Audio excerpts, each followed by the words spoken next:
The UN Security Council has unanimously adopted a resolution demanding an immediate end to the violence and criminal activity in Haiti. It is also imposing sanctions on individuals and groups that threaten peace and stability in the Western Hemisphere's poorest nation. The resolution's approval on Friday by all 15 council nations demonstrated a rare sign that council members can work together. Meanwhile, Canada is also considering its role in helping the crisis-racked Caribbean nation amid desperate calls for help.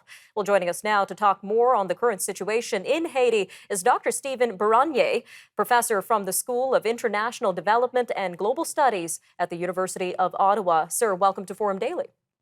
Thank you very much, Nima. So let's start with a brief picture. Can you paint a picture for our audience in terms of the current state of Haiti right now amid these multiple crises facing this nation? Sure. So as you said, Haiti faces what we call in academic terms a multi-dimensional crisis. So there is an unelected and government lacking popular legitimacy.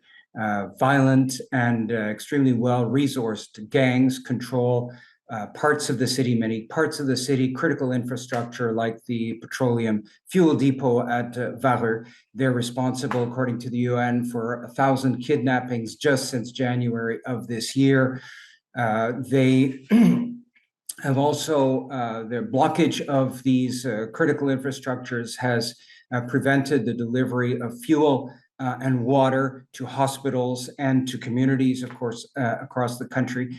And that has caused the return of, or aggravated the return of cholera to Haiti and aggravated a huge food crisis. So Haiti, in more popular terms, is facing what we would call the perfect storm of converging crises. Perfect storm indeed. Now, what do we know so far about these sanctions by the UN Security Council? Are they likely to make any difference in the issue of gang violence in Haiti?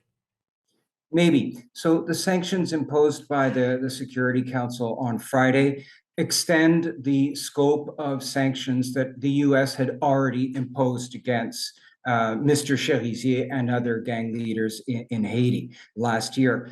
The unanimous adoption of this resolution by the Security Council means that they may be applied by a larger grouping of countries than the US. And in fact, it redoubles pressure on the US to actually apply or enforce the sanctions that it has on the books on the books for about a year.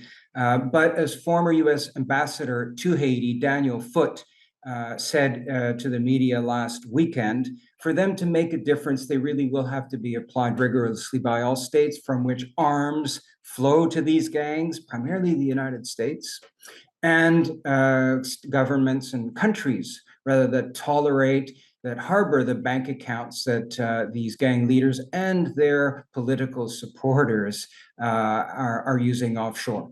So I think it's still way too early to tell whether or not they'll be effective, but they certainly are a sign of hope. All right, Dr. Baranyi, I want to bring this back home to Canada. What sort of role has Canada played so far in helping Haiti?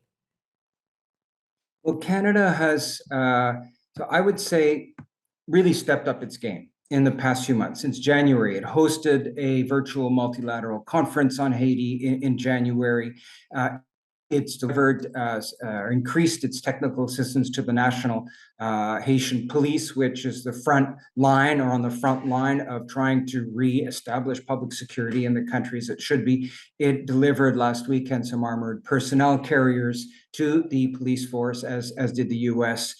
It supported the resolution that we referred to, and it signaled on the forthcoming resolution that may be adopted this week, next week, or a little later, that any multilateral intervention, security intervention in Haiti may be needed, but it has to be linked to a political solution in Haiti itself. And so that, I think, amounts to a pretty mature and proactive position from Canada, and a huge difference from its position Ottawa adopted in the past 2 years, which was one of pretty passive support for the de facto and illegitimate government I referred to earlier.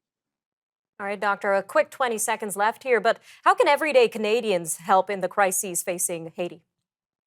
I think two ways. One, This is the time to contribute to Canadian and other humanitarian agencies that are delivering aid to people stranded by the insecurity and the food crisis in Haiti.